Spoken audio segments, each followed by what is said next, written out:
You are listening to the Mother of All Talk Shows podcast with George Galloway. Prepare yourself for some technical roughhousing this evening. I'm in a basement in the eastern part of Europe, rather closer to the war zone than I would have chosen to be if I'd known what was going to happen in Moscow last night. In fact, I'm in a place where the first rockets will fall if this becomes an all-out, no-holds-barred general European war. And don't think I'm exaggerating, because what happened last night changes everything. The drone attacks on the Kremlin, which could well have killed the president of the Russian Federation in his government headquarters, in his residence. As a matter of fact, he wasn't even there, but he could have been there. And the fact that these two drones were able to land on the roof of the Kremlin is a matter of the gravest significance, as all but the most stupid can surely work out. Of course, the Russians say that they shot these drones down. I'm not in a position to say whether they did or whether they didn't, though if they didn't, they definitely would claim that they did. The video I have seen, if genuine, seems to suggest that both of these drones hit their target. Now, the question of where these drones were launched from is, of course, an apposite one.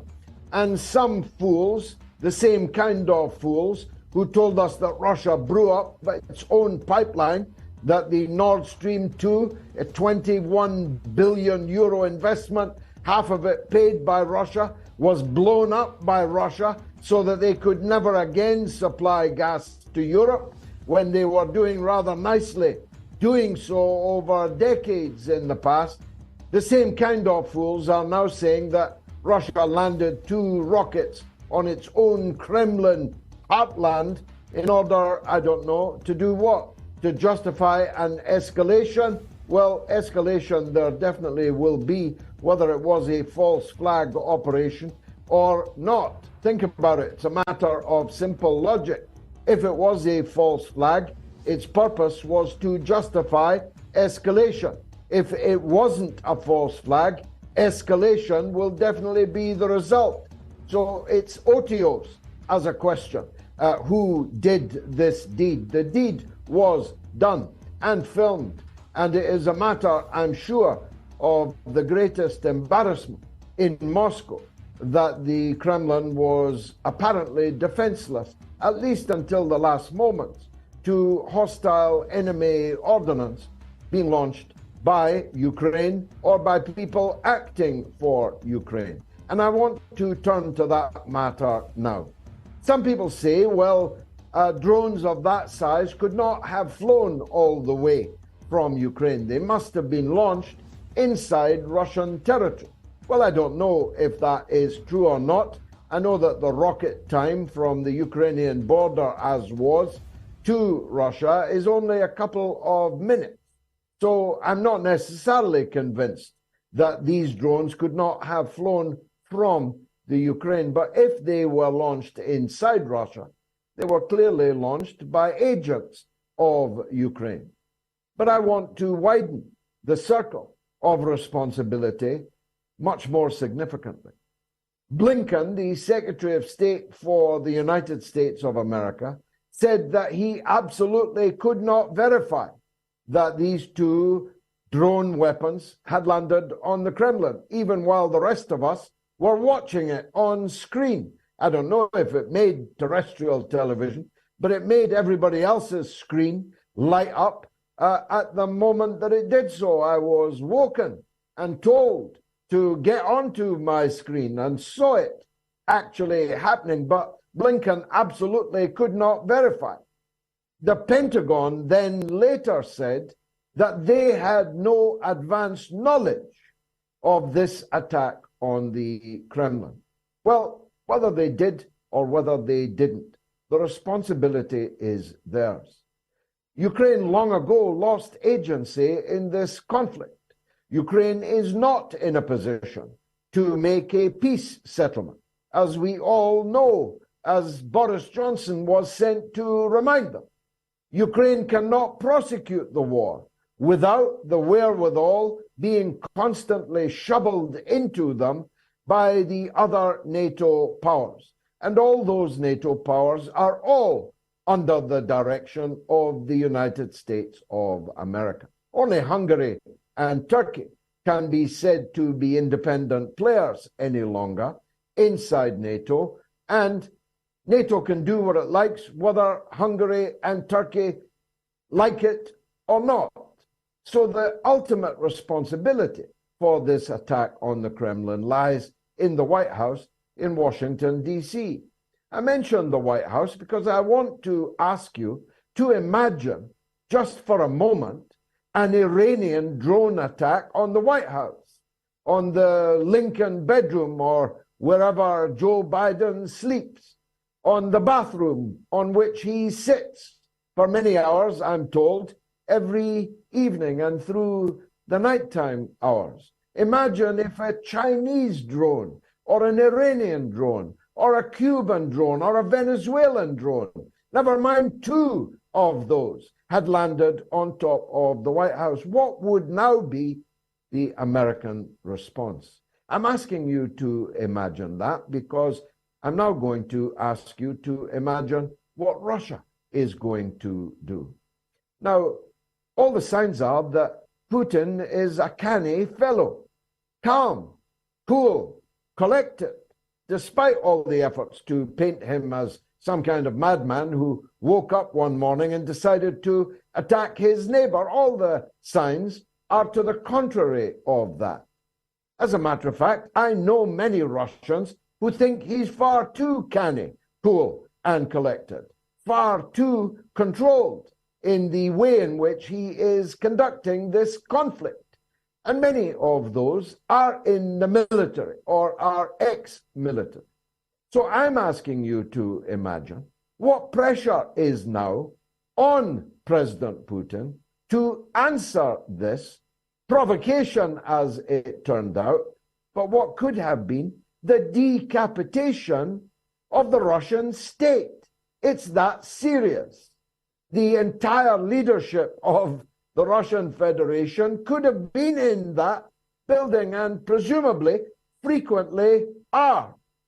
Now, in former times, the military officers responsible for guarding the Kremlin would have already been up against the wall in the Lubyanka and shot for negligence. And it's not a mistake that is likely to be allowed to happen again.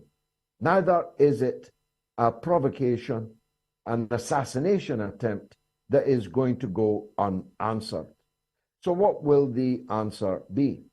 Well, I'm no lawyer, but Russia now has the right of self-defense under international law. And that right of self-defense is not just against the immediate belligerent in the special military operation, which will now presumably have to be declared to be a war, an actual war rather than an SMO. But that right of self-defense extends to those who assisted Ukraine or its agents to conduct an assassination attempt on the leadership of Russia. What would you do? What would any country do? What would any country do if another country attempted to decapitate its leadership in an act of military aggression? Something which, incidentally, the cool, calm, and collected Putin has not done to Vladimir Zelensky. Throughout more than a year of conflict, he's been free to walk around with each and every international visitor, from Ursula von der Leyen to Bono of U2. He's been in and out like a fiddler's elbow into the bunker in Kiev, and they walk around the streets. Even Joe Biden did it. And Russia did not attack them. But it will now surely have to show that it has the wherewithal and the will to actually do so. And so it's quite likely, but I can't guarantee it, that the first retaliation will fall on Ukraine and on the Ukrainian leadership. That's why the leader, Zelensky, has run away. Don't think I'm just insulting him. The Finnish government has announced that though Zelensky is in Finland and was supposed to be there for 1 day, he is now going to stay in Finland for an indeterminate period, maybe forever, maybe as a staging post on the way to Miami or Tel Aviv or whichever beach Zelensky is now thinking of spending the rest of his life on. The fact is, the Ukrainian leadership, whether Zelensky or the broader leadership, are now entirely legally open to deadly retaliation from Russia. And it would seem to me that however cool, calm, and collected Vladimir Putin is, he's not going to be able to sit this one out. That widens the war, makes the war escalate in a dramatic way, a more dramatic way than anything that's happened during the last 14 months. And that must put pressure on Europe to get off the pot or to piss. If they are on this pot, they better start pissing. And if they want to get off the pot, they better get off it quickly. And that's why we must hope that somebody sane in the European Union, in the European half of the NATO membership, will call a halt to this. Maybe it will be Germany, which has the most to lose, which already has lost the most. Maybe it will be France, whose leader could do with a bit of distraction on international affairs, if you get my drift. A break from his forces clubbing, gassing, and shooting his own people on a daily basis on the streets of France, all the streets of France, not just Paris, but sleepy hamlets and Riviera resorts are filled with angry protesters being gassed and clubbed and shot by Macron's police. This would probably be a good time, President Macron, to launch some kind of dramatic foreign intervention to bring about a halt to this conflict before this escalation gets even more out of control. That's not all we'll be talking about tonight, but I've no doubt it will dominate. But there are other issues. Let's start with the United States itself. Let's start with the ever plummeting poll ratings and IQ, intelligence quotient, of the American leadership. You know, I always make the joke that Richard Nixon was sure nobody would ever shoot him because Spiro Agnew was next in line. Well, nobody's going to shoot Joe Biden because Kamala Harris is next in line. And if you thought Joe Biden's videos were embarrassing, you haven't seen Kamala Harris yet. This woman is on laughing gas or on LSD. You'd certainly need to be on LSD to understand a word that she is saying. Poor little President Marcos of the Philippines was stood next to her the other day, where she uttered forth a stream of consciousness so hallucinogenic that Marcos was left utterly bemused as to what he could possibly say in reply. And this woman is a faint heartbeat away from the presidency of the United States of America. The Democratic Party is now in a state of crisis, that it has an Alzheimer's patient as its nominee and a lunatic as his running mate. Now, that might or might not, depending on the level of cheating involved, allow them to win the election, but how can it possibly allow them to govern in a way that doesn't look like the inmates of Ward 5 of Bellevue or Broadmoor, the hospital for the criminally insane in England, running the show? And therefore, they must, as a matter of simple logic, be hoping that somebody else can ride to the rescue. Is that person Robert F. Kennedy Jr.? I don't know about you. I'm not giving him a blank check or anything. I just read the other day his stuff from the early Russiagate period of RFK Jr.'s scribbles back in 2018. He was off the wall talking about Russiagate, how Russia had cheated America out of Hillary Clinton's presidency and so on. Absolutely atrocious stuff. I prefer his more recent work. His more recent work is pretty impressive.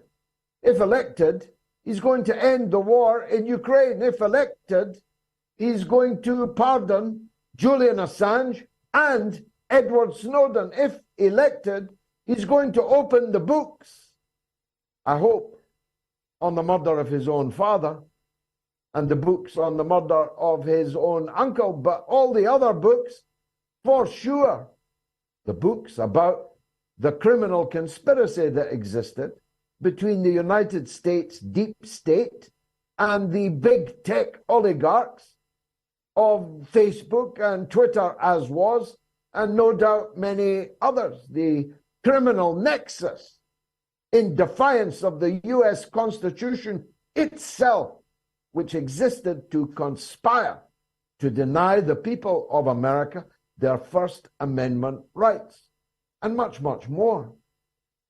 I think that RFK Jr., if the Democratic Party had any sense, would be an answer to their problems.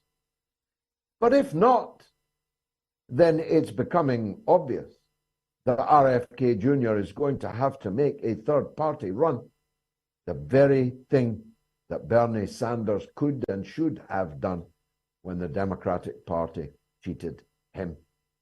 And last, and definitely least, my own country of Britain, which I haven't seen for quite some time, is in the grip of coronation mania. People are lighting up public buildings. People are preparing street parties, no, not that many, not as many as there once would have been, in order to watch Queen Camilla. I'm not making that up. That's what we've got to call her from now on. Queen Camilla and King Charles III crowned with stolen jewels in a ceremony costing £250 million on a manifesto of a slimmed down monarchy. The country is gripped with whether Harry and Meghan are going to show up and how long they're going to stay. And it all sums up the faded grandeur, not just of the British royals, but of Great Britain itself. We'll be talking to the member of Parliament who did more to expose the malfeasance in the royal household than any other. The Right Honourable Norman Baker will be one of our guests tonight. Because I have no clock, I have no idea how long I have spoken. I pray it was not too long, and I pray that you heard each and every word of it. In which case, give me 60 seconds, and I'll be right back with the rest of the show. You are listening to the Mother of All Talk Shows podcast with George Galloway. Let's start with unquestionably the biggest story of the night, or any night, the attack on the Kremlin last night. Because let's face it, this actually could contain the seeds of an explosion that will wipe everything else away, including thee and me. It will not matter what tin pot king is sitting on the throne of Britain if Britain no longer exists. It will not matter if RFK Jr. or Kamala Harris is president of the United States if the United States is a heap of radioactive ash. Let's go to Russia, to Mike Jones, an Englishman abroad, a former military man, now a journalist and broadcaster, and an analyst of great acuity. He lives in St. Petersburg, which is not Moscow, but I'm sure that he has taken the temperature of the public opinion in Russia over the last 12 hours or so. He is Mike Jones, a very popular guest on the Mother of All Talk shows, and I'm glad to welcome him again this evening.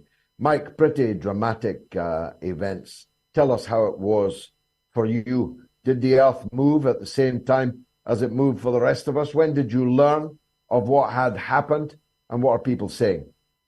Thanks again for having me, Mr. Galloway. I'll correct the record. I'm actually in Moscow. That's where I was today. I've moved there now from St. Petersburg. So Even yeah, better. I was in the thick of it today. Yeah, I was in the thick of it today, and I was at the Red Square not long ago, where you'll note the 9th of March Victory Day parade preparations are already there. They featured in the footage of this drone strike today. I learned of this event around afternoon when it was reported, and the attack itself, I won't go into too many details. I'm sure the viewers are aware of many of the sort of basics there. Really quite amateurish by the looks of it. There were some conflicting words used in the news reports that I've reported on, where they say how the drone was disabled.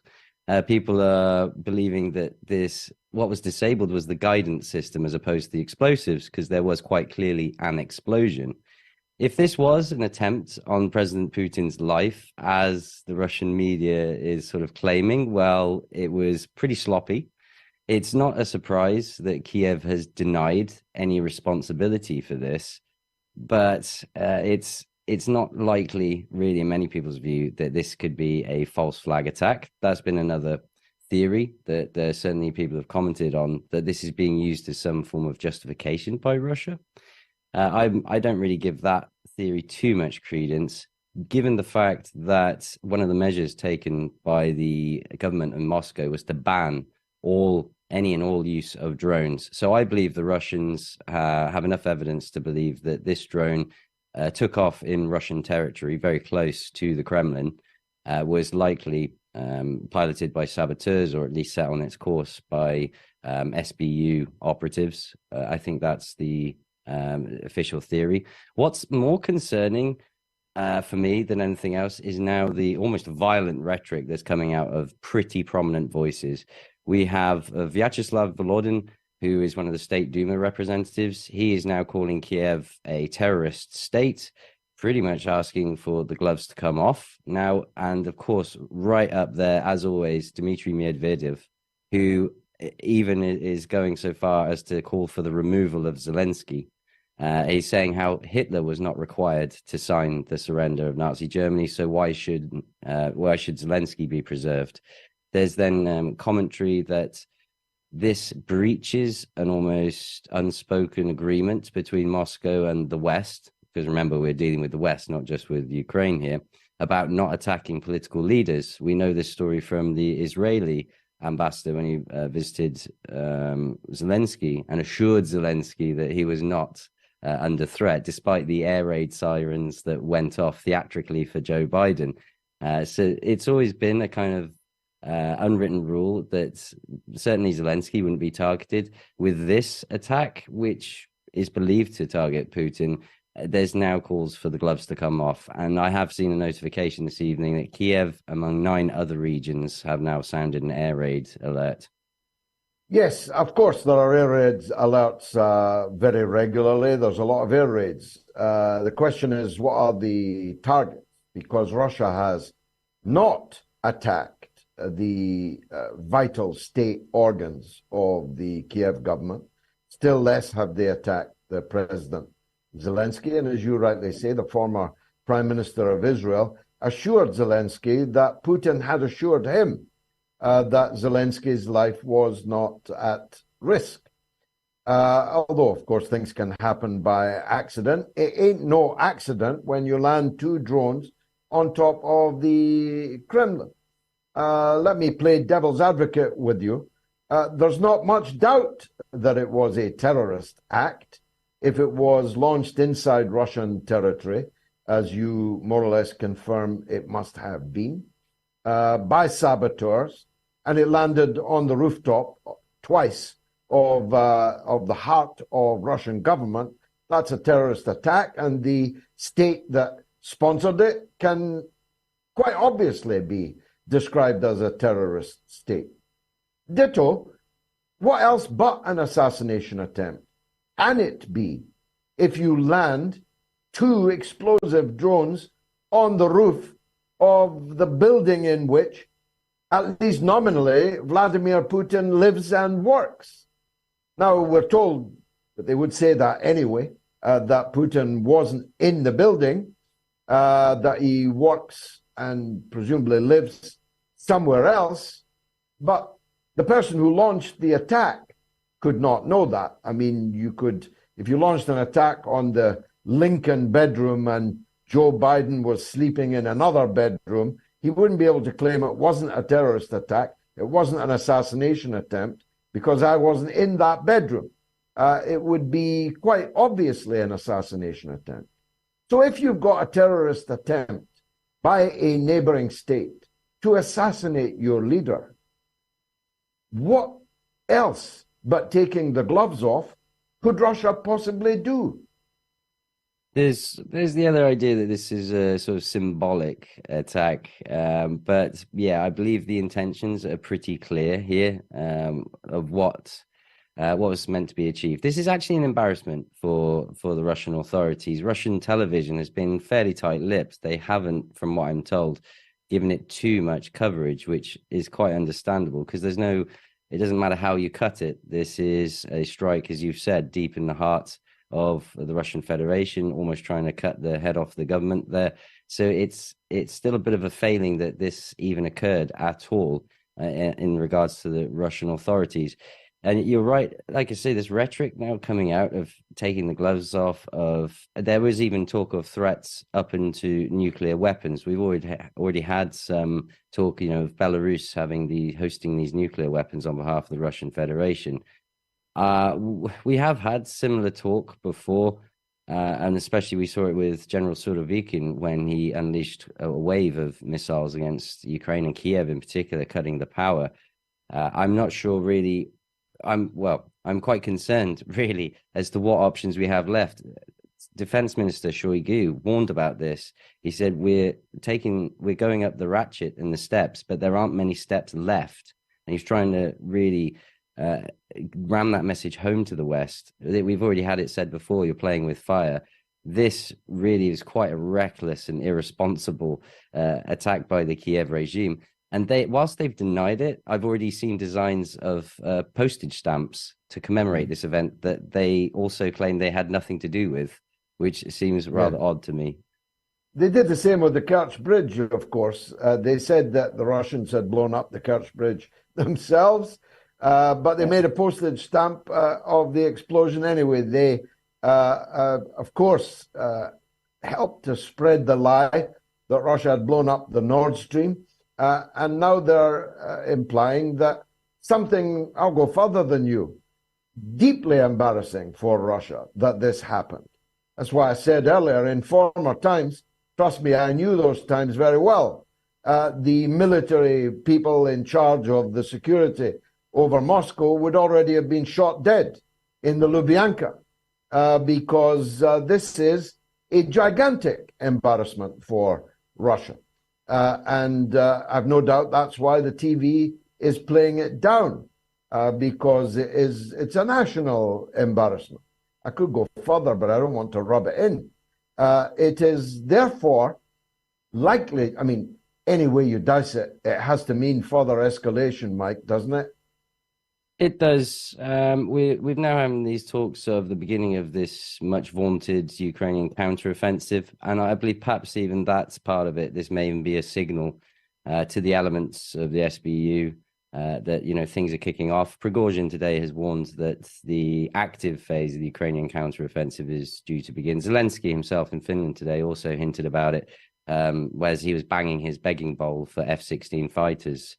He was talking about this counteroffensive coming on. So I think maybe Russia has launched some preemptive strikes to try and keep this counteroffensive, if it ever does take place, at bay. Whether we now see the mobilized troops that we've not yet heard from for a long time activated, possibly even coming down from Belarus, as Kiev has feared and the West has feared for a long time. We don't know. Unfortunately, it's all speculation at this point. But the one thing I will say that kind of reassures me is that Russia has always been patient, calm, and calculated, and not emotional and not reactionary in a knee-jerk fashion. They have often launched retaliatory strikes, and the Ministry of Defense has stated as such, but usually they're not knocked out of their plan. Shoigu as well has often stated this, that they won't be keeping to any schedule of anyone else but their own, and they will achieve their objectives in their time. Whether they have to do something political to placate the people, like Medvedev, like State Duma Representative Volodin, to try and give them some reassurance as well that there is an answer for this, we shall see in the coming days, I'm sure. Yeah, trust in the process, as people used to tell me about Ole Gunnar Solskjaer's disastrous period as manager of Manchester United, but I digress. What's going to happen with the military parade? Just for the international viewers, this is arguably the highlight of Russian public life. It is in commemoration of the world historic role of the Red Army, the USSR, Russia as the successor state, its role in defeating Hitler fascism, liberating Berlin from the jackboot of Nazism, which killed best part of 100 million people around the world, including many millions of people in Europe.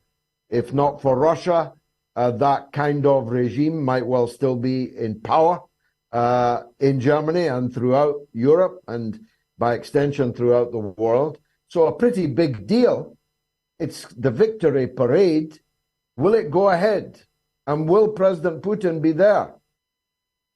I believe it will go ahead. As you say, it's kind of a linchpin of the society. The only thing that has been cut back on is this really wonderful tradition of the March of the Immortal Regiment, which perhaps people in the West aren't as aware of, where people take pictures of their fallen ancestors who gave their lives for us in the Great Patriotic War, and they commemorate them. Usually this is a physical march through the streets, but in some regions such as Belgrade and Bryansk that have suffered attacks recently, these have now been shifted, as they were in the pandemic, to online fashion, where people can upload pictures of their relatives that they lost in the war. So that is one concession given current events, but I don't believe that the Russians could get away with stopping Victory Day. Ideally, it will be also mixed with the capture of Artyomsk, Bakhmut, but again, I wouldn't see Prigozhin costing lives just for a symbolic win for Victory Day. And I know the West is doing everything they can to deny Russia that inevitable victory there. But yeah, the 9th of May is a huge deal, and people are very much looking forward to it. And I myself hope to be in the Four Seasons Hotel to watch it take place. Now, you mentioned Mr. Medvedev. He's been the prime minister. He's been the president. Who knows? He might be the prime minister, president again. He's still a very powerful figure in the National Security Council. When I knew him before, I would have characterized him as, how shall I put it in a way that isn't insulting? A mouse. But he's now a lion. He's now the man who makes the strongest statements, ferocious statements, like the one today to which you alluded. Has he, as it were, experienced a road to Damascus conversion, or is he playing the outrider? Does he have elections in mind? What's your informed speculation about that? Yeah, you're absolutely right. He's kind of undergone this transition or transformation whereby he was more of an advocate for dealing with the West before, quite liberal in his views. And then suddenly one of the most bellicose commentators on events, really saber-rattling, often trolling as well, as he had a bit of banter with Elon Musk, Comrade Musk, as he called him. I even read an article the other day talking about how much President Putin has done for Russia. And it even claimed that Medvedev was given the thankless task of playing this role as the sort of appeaser of the West to buy time for Russia, to make it look to the West like there was an advocate for them, there was a friend of the West inside Russia. Quite how true that is, I don't know, but possibly he's quite a cunning man. People have to understand he's incredibly intelligent. He's a lawyer, like Putin, actually, by education, and he's very careful with his words and mindful of them. And like we've seen with Sergei Lavrov as well, these are razor sharp minds. So I wouldn't say that I would be guessing, but I do wonder actually if that is the case, where they've used kind of this smoke and mirrors and deception for this point in time, which was invariably going to come. Soft cop routine, yeah? Yeah. I can actually entertain that idea. Now, Oliver Stone, the great Hollywood film director, responsible for some of the greatest movies of our time, has a new one coming out on the nuclear question. And in the course of promoting it, he made the point, I think yesterday, I read it today, that Putin is a great leader whose people love him. Now, you've been on the ground in St. Petersburg and now in Moscow. His achievements cannot be gainsaid in terms of the transformation of the Russian economy, Russian prestige, and so on over the last 20 years, and the modernization of the Russian military. But do the people love him, in your opinion? Yeah, of course, this is split across demographics. I think the most people that truly appreciate all the changes are, of course, those who were born in the Soviet Union, who suffered the pains of the collapse and have seen just how far the country has come, well, since being on its knees, being raped by Yeltsin and Clinton and all this, and the people suffered for that. Those people, I believe, do truly value. It's the younger generation, of course, who aren't quite as appreciative of all the wonderful systems that they have, the roads, the infrastructure, the healthcare system, that even by comparison to the NHS, I'm in awe of, especially even the private healthcare, and it's commensurably low cost, even to the UK. So there's a lot for Russians to be proud of, and even on in the population, where Russia had a terrible, I think it was deficit of like 1.5 million population decline, has now been reduced down to tens of thousands thanks to these social programs and financial support for the family. So it's mainly the older generation who value it, and the younger ones they're coming around, I believe, now with recent events in the West showing its true colors. Yeah, well, youth is wasted on the young. I've always thought that. Last question, Mike. Going to bed soon. Are people nervous about what might happen during the night? Are people fearful after this attack on the Kremlin? No, I don't believe so. This is going to put a lot of pressure on President Putin. He's already had his critics. He's already had people like we've seen with Medvedev, who want to get it done and get it done now. A lot of impatience. They think Russia should have been much harder, faster, stronger from the offset. None of this goodwill gesture falling back from Kiev. It should have all been very much over and done with, for the sake of the people of Donbass, who have gone through enough at the hands of these criminals already. So I am going to be paying a lot of attention to Putin in the coming days, and maybe even his spokesman, Dmitry Peskov, to see perhaps what is said and how they maneuver now politically, because it is going to create a lot of pressure and a lot of anger from people, politically, pride-wise, as we approach Victory Day. Mike Jones, as always, a pleasure to receive your wisdom. Stay safe and come back on the show soon. Mike Jones, formerly of St. Petersburg, now of Moscow, a journalist and English expat living and working in Russia. I'll be right back with the Right Honourable Norman Baker on the British royal family. Stay tuned.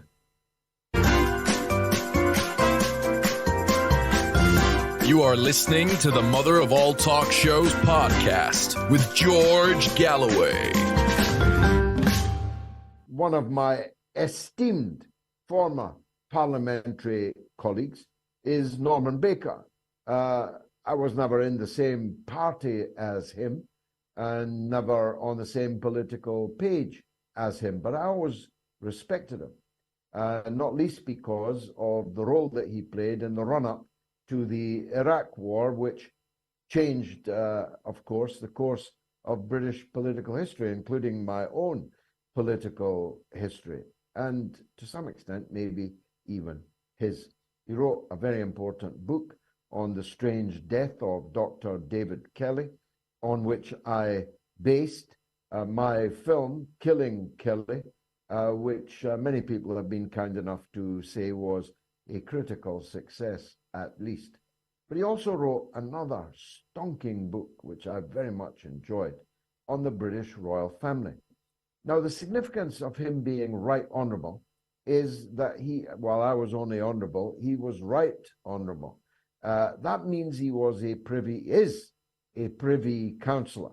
That means the late Queen had an obligation and the right to consult him on great issues of the day.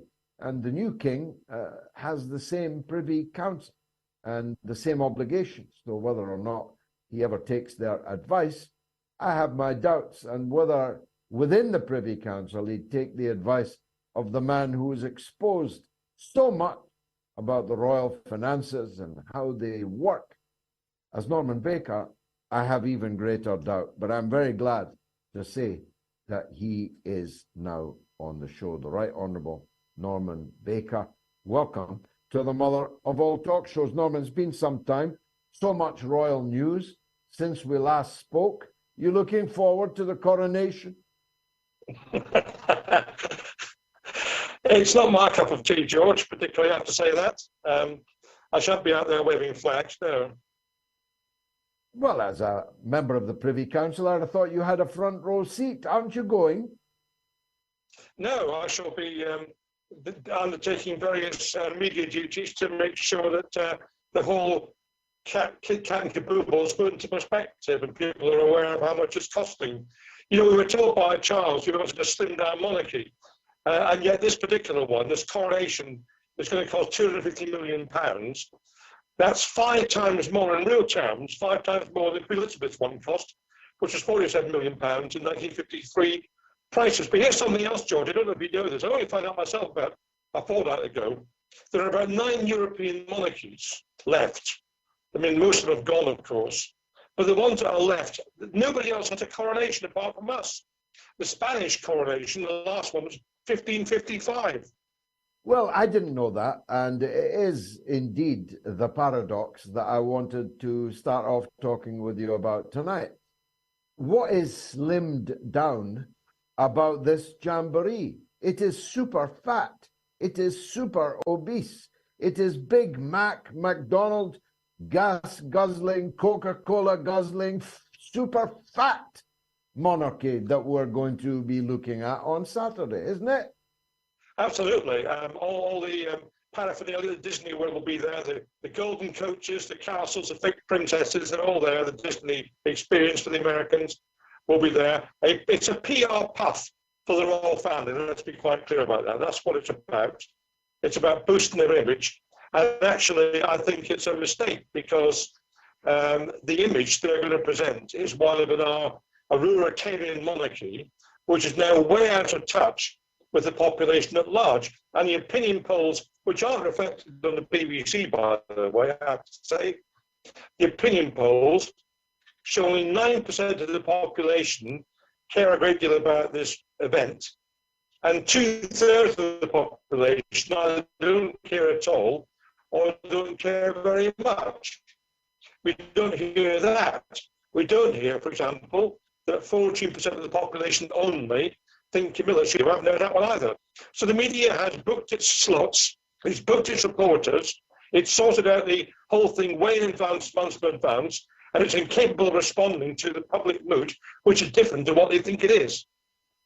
I feel sure, and in fact gratified to hear you put numbers on it, but I would have felt sure of the general direction of public opinion as you've just described it. Let's go to Queen Camilla. You and I both sat in Parliament when we were repeatedly counseled, we were repeatedly assured that she would not be the Queen. She'd be the Queen consort. And now she's the Queen. And not only that, she has announced that she's going to wear the late Queen Anne's crown because she didn't want to go to all the trouble of making a new one. So she's going to be using a second-hand crown. Will that save her blushes? Because I reckon she's even more unpopular than the king. Well, I think she is. And I also think, actually, it's not that I particularly care about family relations, but I think it's discourteous to William and Harry, to be honest with you, for her to take that title of Queen. And actually, George, you remember, it wasn't just Queen consort. Go back a couple of years before that, she was going to be called the Duchess of Cornwall, and stick with that. That's what she was going to be. You're right, I'd forgotten that. I mean, great efforts were made. I remember your now political colleague, but then my political colleague, Andrew McKinley MP, now a Liberal Democrat councillor. I remember he put relentless pressure on the government on this question, and they were never done with their assurances not to worry that this woman who'd driven Diana mad and possibly indirectly to her death, who had been an adulterer herself, having an adulterous affair with Prince Charles, who nobody cared for, not to worry. She would not have any real position in the Constitution. But now she does. How did that happen? Why was Parliament silent on that? Well, Parliament just, the government of the day, whichever party it is, just does what the royals want, and it has done for centuries. And whenever the royals come cap in hand, say we need more money, they get more money. When they say we want to have this particular title, they get that particular title. That's how it is. I mean, I think, to be honest with you, in my head, Camilla is not a queen, she's a mistress royal.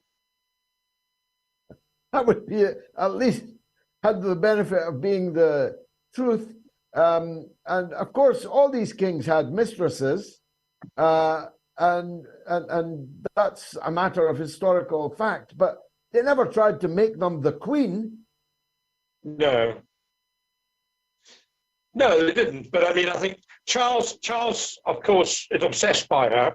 I don't quite know why. I mean, we all have our individual tastes, I suppose. But I have to say, Diana was rather a better character in my view than Camilla, but hey, that's up to Charles. However, we know that he was obsessed by her.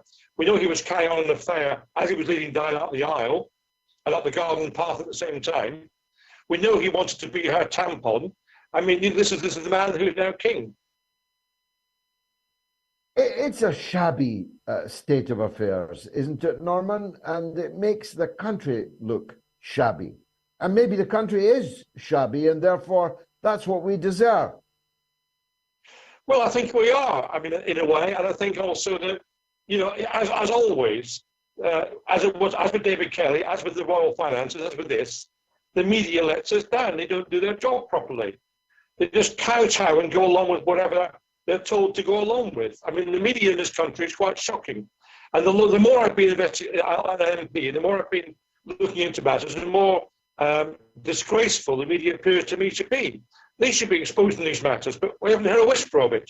It's the first time I've been able to be on air and talk about these things properly. You know, I go on here and talk about the royal finances and let me on for a minute or two, then shut me up. But this is, you know, these matters ought to be discussed. And given the opinion poll that only 14% want Camilla to be queen, this is after a barrage of public relations over many years, try and persuade us otherwise. It hasn't worked. When's the next meeting of the Privy Council? Well, I don't know. I mean,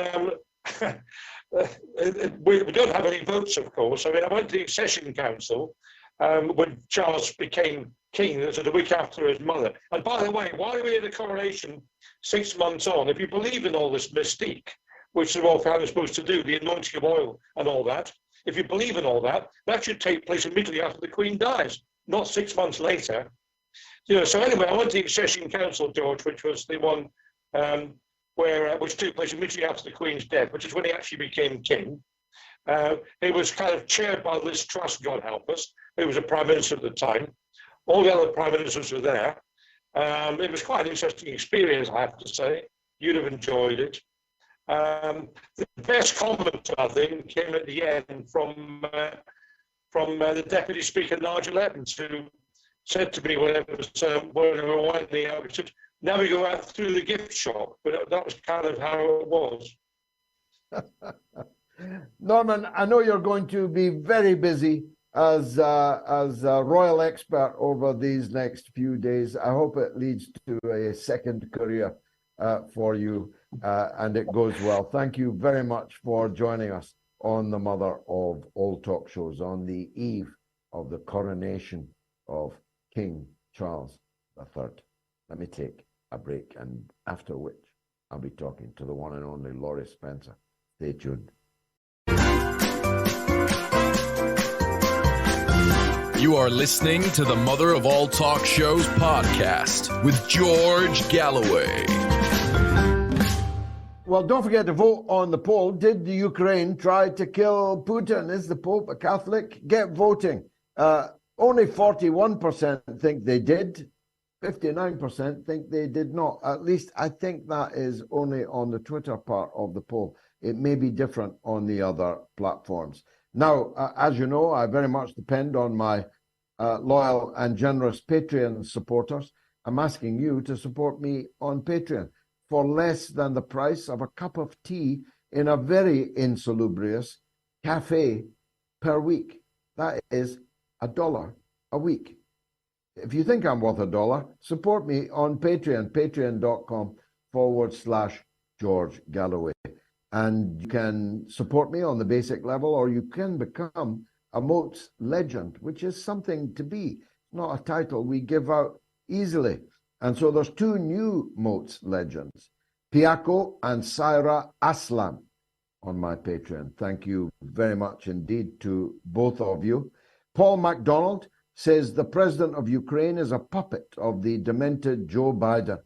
Biden is so dangerous, I could imagine him giving the go-ahead to Ukraine. God help us all. Love the show, GG. Thanks, Paul. Andy says, I'm not voting on this heavy subject till I've watched your show.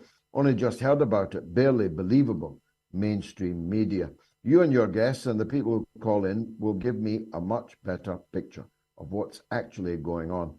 My first and only real thought about it is how stupid it is for someone to make an attack on the president of a nuclear-armed country. How very well expressed, Andy. Just think about that.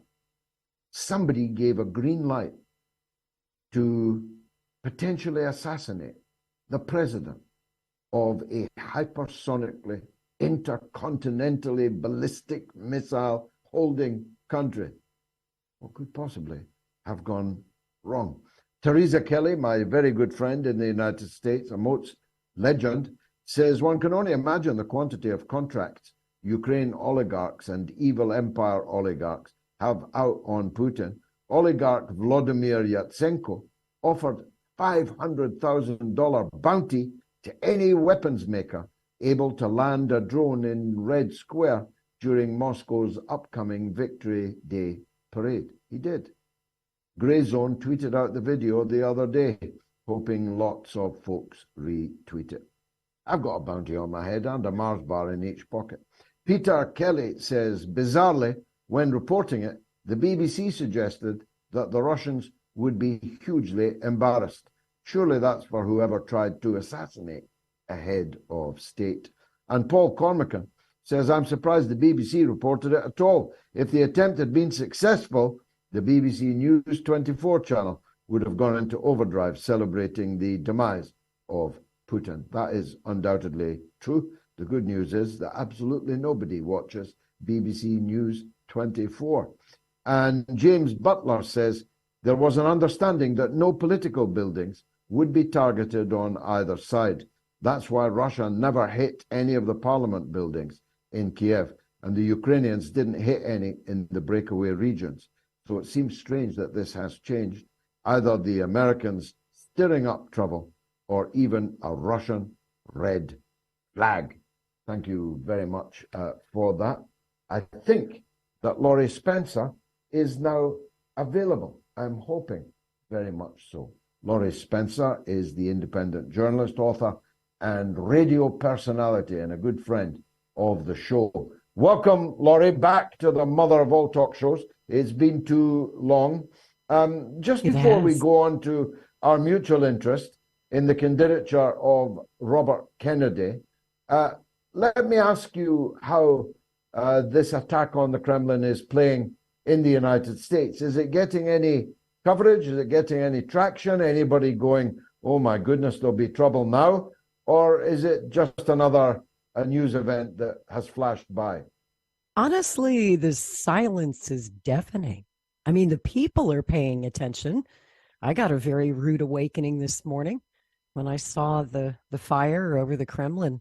But from our government, strangely silent. It's very odd, really, isn't it? Because this could, if this had succeeded, God forbid, if Putin had been killed in this attack, what do they think would have been the Russian reaction to what do you think's going to happen? Decapitation of their country? They think he would have been replaced by a liberal throwing sweets at them, or that he would have been replaced by someone in a state of patriotic fervor, determined to make this war far worse than it already is.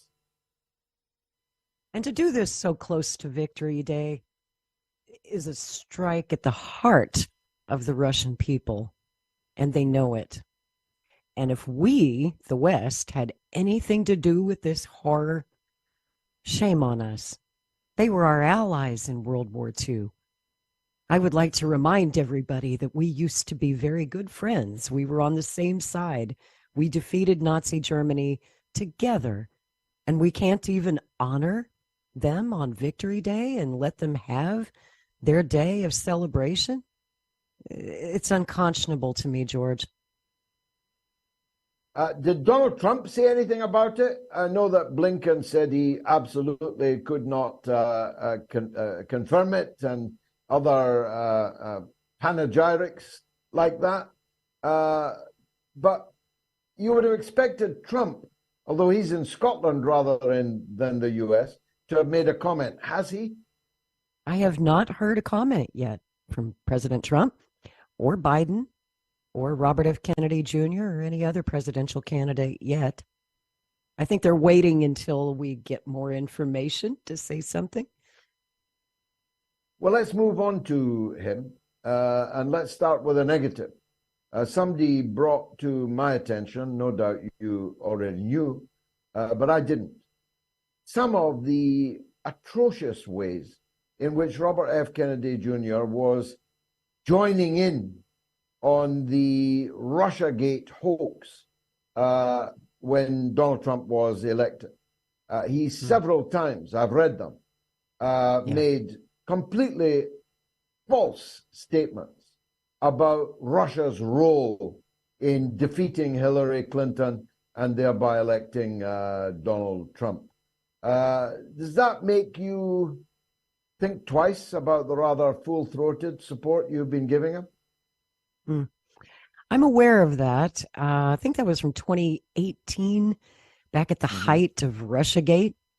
Unfortunately, it seems that Kennedy fell for that nonsense, and I can't excuse that, nor will I. But I will say this about my personal knowledge of Kennedy. I've known him for 16 years, as you can see from these pictures, back before he had gray hair. That was a long time ago. I tried to draft this guy. I was involved in a Draft Kennedy campaign back in 2007, George. We were trying to get him to run, after 8 years of Bush. I felt that he was the best man to save America. But the time wasn't right then. His children were still quite young. His wife at the time wasn't supportive. And let's be honest, the momentum of Barack Obama was unstoppable back then. But I'll say this, George, back then, Bobby was endorsing Hillary Clinton in that race. He's been a longtime friend of Hillary's, endorsed her again in 2016, something I'm not very happy about. But, you know, he's been surrounded all his life by Democratic Party operatives. And he's been most of his life a good Democrat. But I can tell you, and I wish we had time, if you want, I'll give you the short version of Bobby's red pilling.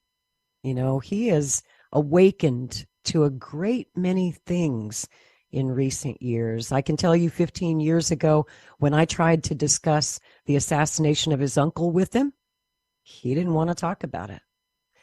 I tried and tried and tried to get him to look at the evidence about his own father's murder, because I don't believe that Sirhan killed his father.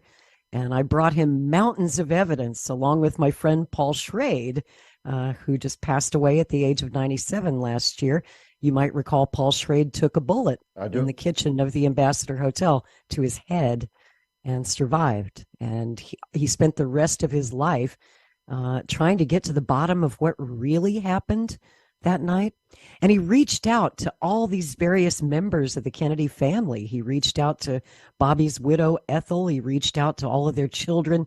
And most of the time, Paul got the door slammed on his nose. They didn't want to talk about it.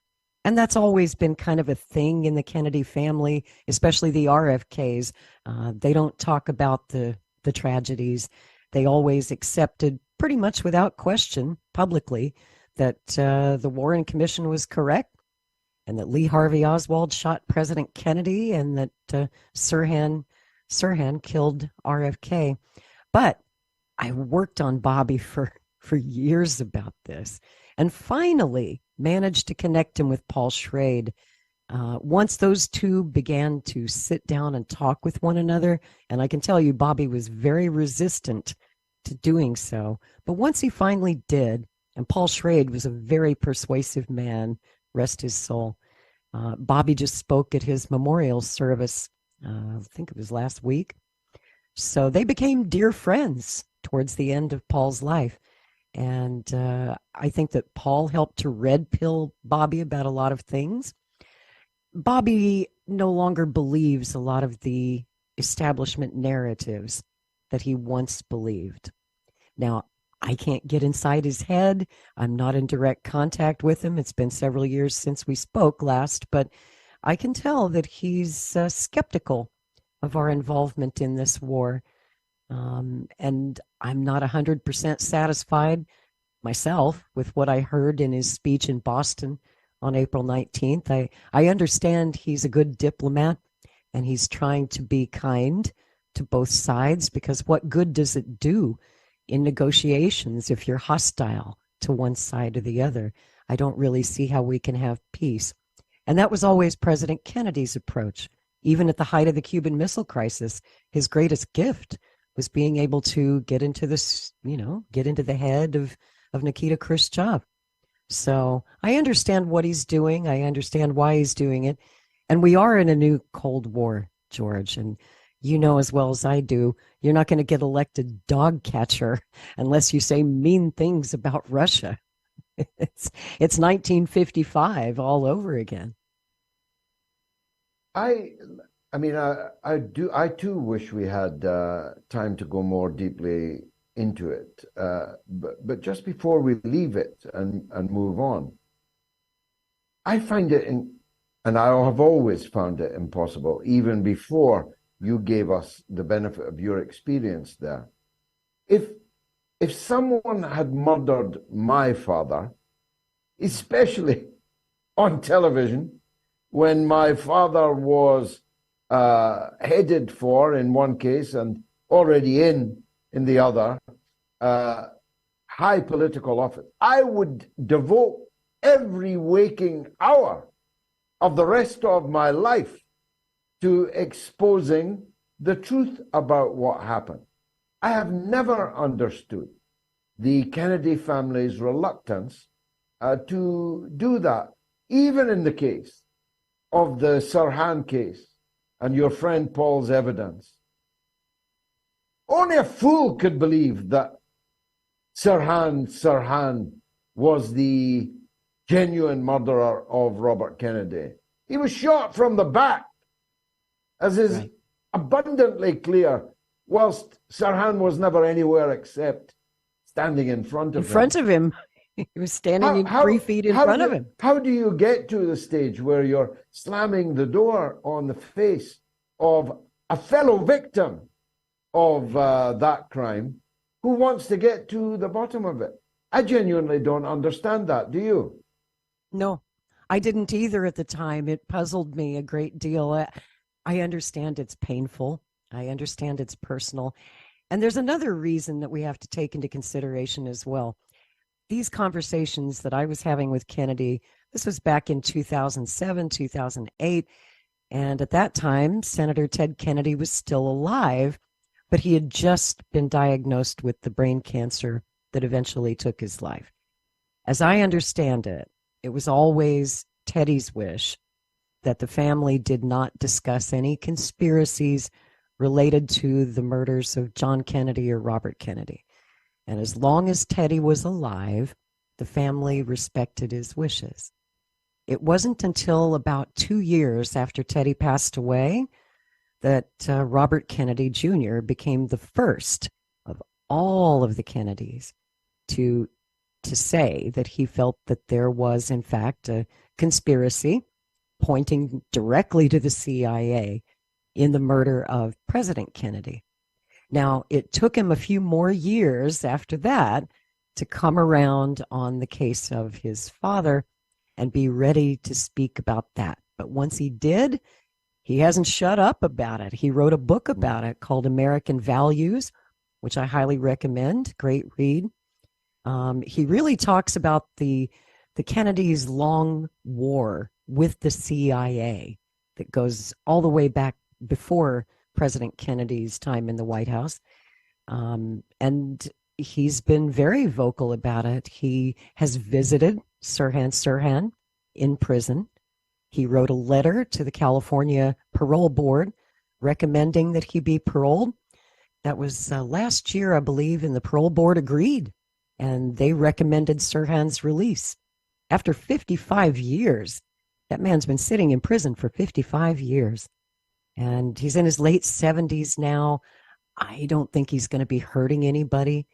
Unfortunately, though, California Governor Gavin Newsom disagreed and denied Sirhan parole.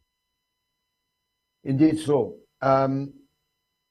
It's all the more courageous, given what you've just told us, that RFK Jr. is now striking a number of political positions which directly threaten the military-industrial complex, the intelligence security complex, the CIA, and so on.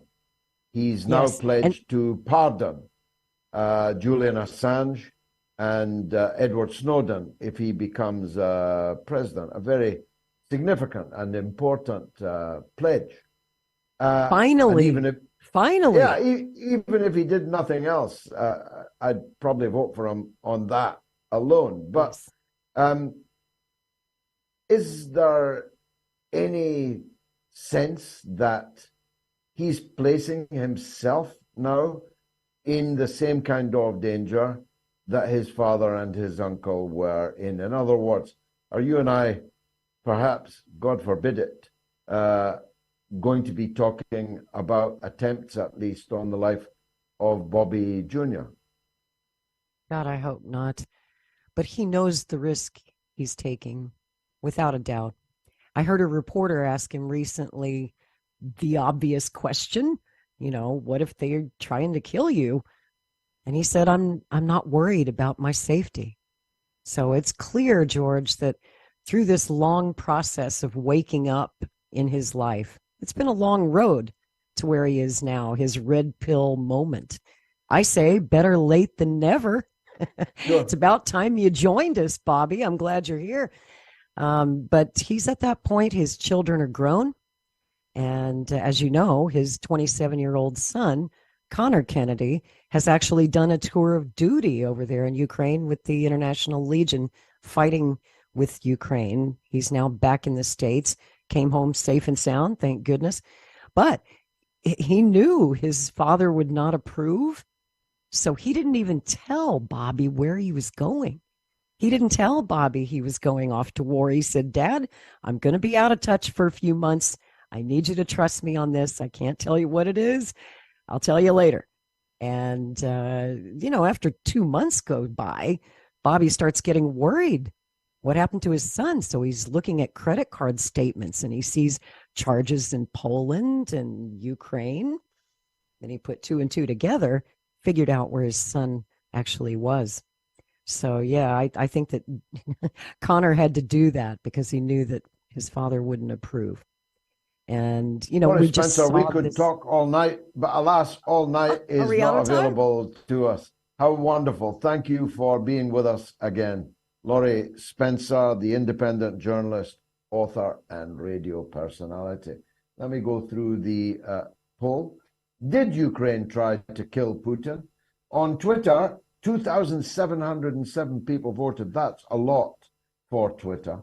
And only 41% thought that Ukraine did try to kill Putin. 59% not. But on YouTube, 75% thought Ukraine did try to kill Putin, and 25% thought not. That was 2,020 votes. On Telegram, 79% said Ukraine did try to kill Putin, 21% said they had not. And on the YouTube community poll, where 7,300 people voted, it was 78% blaming Ukraine for trying to kill Putin. So something happened on Twitter. That can happen. At least they had to acknowledge our existence. To the lines now. The legend from New York, Erebos, is on the line on the Kremlin attack. Erebos, as always, welcome to the show. A most salubrious evening and greeting and salutations to you, your family, and your loved ones, Mr. Galloway. Thank you, brother. Before I preface what I'm going to say, my perspective on what's happening at the Kremlin, I wanted to put a plug to you. I was listening to one of your Wednesday shows, and you were speaking to a caller, and I had a vision, in a sense, of you having a global international consultancy with your experience, with your decades in Parliament, with your, I know you should be in the Guinness World Book of Records for having 2 independent parties in the establishment parties and survived it and thrived and helped the people of your constituency out of the 195 countries in the world. And, I wouldn't doubt if you've been to all of them at least twice. I think you'd be a boon, especially in these electoral cycles or even out of electoral cycles. I think you would, you'd have a consultancy, and people could ask for the benefit of your anti-establishment, left political perspective and experience, and I think it would thrive. I think it's something that's very much needed in the world, and I wanted to plug that to you. Okay. As far as Thank you. Yes, as far as my perspective on what's going on in Ukraine, and you mentioned the Kerch Bridge, and you mentioned the assassinations of 2 prominent media officials. These were not even military people, right? There were no personal grievances. They just wanted to make examples out of them. My view is this is the results of this stepping on eggshells, pussyfooting around special military operation. I'm on Medvedev's side, right? And I side with you also with some of your perspectives about this. There is a way to preserve as much life as you can with the compatriots and the relatives and the historical connections with the people of Ukraine, and pretty much get rid of Zelensky, the regime, the government, the administration, the ministry of morons. Get rid of all those people and push those Galician Nazis right back into the border of Poland and maybe go after them there and finish what should have been finished in World War II. Again, this is my perspective. Yeah, it's outrageous. It's outrageous. I think, I don't know Putin, never met him, but my feeling is he still has this Peter the Great, residual thing about the turning to the West and the dependency on the West. I mean, he's a great statistician. He's a lawyer, as someone mentioned, just like Medvedev. But it's like, you need a firmer hand in dealing with this, right? Because, and the last thing I'd say is, you have experience with this, unfortunately. There were 3 times, if my memory served me correctly, the Neville Chamberlain, right, when he was sent by the Cliveden set, the aristocracy of the British oligarchy, he went to Hitler 3 times in the Bundestag, Hitler's summer house, and in the government residence. And every time he went to Hitler, Hitler was taking more and more Europe and laughing at him, right? Neville Chamberlain is the guy that's holding the umbrella. That's his iconic forever image, and that's all he was good for. And how did Hitler respond to all this appeasement and all this pussyfooting around? He bombed, I almost cursed because I'm outraged. He bombed the United Kingdom, and many people died and were traumatized, maimed, and I have no doubt that you have trauma from the scars of living through this period. And that's what appeasement with Nazis give you, because their only ideology is power. That's all they respect. The force of violence and power. That's Nazism. I read Mein Kampf. I read a couple more things from them, and that was the common denominator of all this literature. You are either Übermensch or Undermensch. That's it. Nobody else remains. And and so they need to take a stronger hand with this. And I've been trying to do a hashtag Medvedev is right. I don't know if it's going to catch on, but and I know time is always against us, so I want to thank you for allowing me the time. Well, it was definitely the call of the night, Robust. Thanks very much for making it, and it will have found an echo in many places in Russia and beyond. Thanks indeed again for all the kind things about me that you said. Lee in Manchester wants to talk about Anthony Blinken and Victoria Nuland. I'm always up for that. Go ahead, Lee. Hello, George. Hi. Yeah. Well said to Erebos, who's just been on. He was great, wasn't he? Yeah, he was belting. And just I've just a little Google search, George. Anyone can do it. Victoria Nuland's heritage is a grandfather, Ukrainian. So she's the main conspirator with Jeffrey Pyatt, Anthony Blinken, her husband, Robert Kagan. So Nuland's heritage is Ukrainian. Blinken's grandparents, great-grandparents, Ukrainian. Kagan's ancestry is Lithuanian. Jeffrey Pyatt, who was the right hand of Victoria Nuland in the Maidan coup, is Lithuanian. But each one of them, all 4 of them, are Jewish heritage as well, which makes it even worse to think that these people of that kind of heritage would associate with the right sector, with the Azovs. They must know what happened in Babi Yar, to even put themselves in it. But is it some kind of a hatred from? Did they live under the grandparents? The parents must have lived under the Soviets. Was they persecuted by the Nazis? Is this why they have this vested hatred of anything to do with Russia? But I don't know. People... It's I'm stopping you only because of the hour, Lee. It was a very powerful call. I don't know what it is, but you're right to say that it's even worse. It's even worse that so many people who have made so much of the issue of anti-Semitism, the scourge, the specter of anti-Semitism, have absolutely no problem dealing with a government in Kiev that, at the very least, has as its main support, militarily, paramilitarily, the far-right nationalist and even Nazi forces that you alluded to. What do I mean? I mean that the Maidan would never have succeeded if it were not for the thousands of right sector, Svoboda, Azov, and outright swastika-flying, jackboot-wearing, SS insignia branding, far-right forces in Ukraine. That cannot be denied.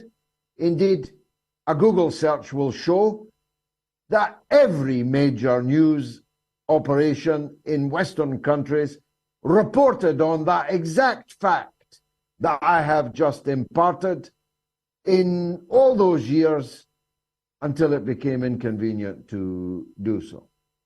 It is not true to say that all the leading Ukrainian Jews are oblivious to it. I often see prominent Ukrainian Jews denouncing the calling of streets and squares and public buildings after people who were there at Babi Yar, who heard the cries of the women and children being massacred at Babi Yar. And now they see in 2023 public squares being called after the killers of their grandparents. What kind of world is this? So that does happen. There's one man in particular who's the spokesman for the Jewish community in Kiev or in Ukraine, who regularly brings these matters up. And it's also even true that this is one of the reasons why Israel has not joined the war on Ukraine's side. It must be. But the supporters of Israel in the West, they know better. They know better than the Jews in Ukraine. They can easily, it appears, embrace the remnants, the dregs of the fascists of the Holocaust of the East. The Holocaust of the East may not numerically have been worse than the Holocaust of the West, but it was worse in this sense, that more than 1 million Jews and many, many others, Polish people who were not Jews, Russian people who were not Jews, Ukrainian people who were not Jews, but more than 1 million Jews were cold-bloodedly murdered up close and personal, not in concentration camps, not even in gas chambers, not in the industrialized, systematic way of the Holocaust of the West. No, these people were bayoneted in front of their parents, in front of their children. They were killed in pits filled with thousands of people. Read about Babi Yar. Watch the film Einsatzgruppen on Netflix. You don't have to go underground to watch it. It's on Netflix. As the survivors of these pits tell you who it was that massacred them. In most cases, it wasn't even the Germans that murdered them.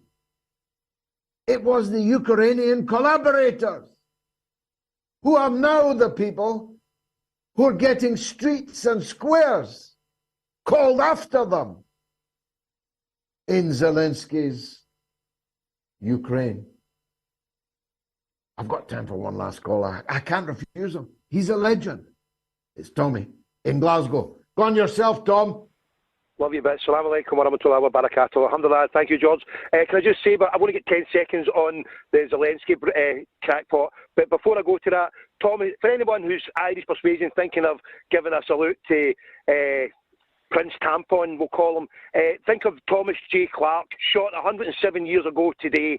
Think of Bobby Sands, who had to suffer 42 years in a couple of days on a hunger strike. God bless the brother in Palestine who stood on 87 days in a Palestinian prison, maybe given the peace that he was so sadly denied, maybe given Jinnah. And also from Prince Tampon, I heard the other day that he's a descendant of Vlad the Impaler, the original Dracula. So from Prince Tampon to King Dracula. Now, what happened, and be careful anyone who is stupid enough to say whatever they want to say, you know, that stupid pledge, because the lords of old, the peers of old, they were butt lickers. You know, my wee granny goddess used to say, gets everything but his butt wiped. Well, they did get their butt wiped, they get their butt licked. And we move on finally to the butt licker of Ukraine.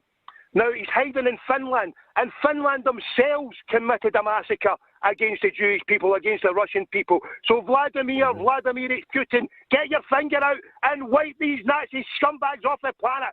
God willing. Well, there you go. That's Tommy in Glasgow. Tommy's from our diplomatic wing, but a very powerful cry that will have been heard, I have no doubt. I've overshot my time by 2 minutes. Please forgive me for that.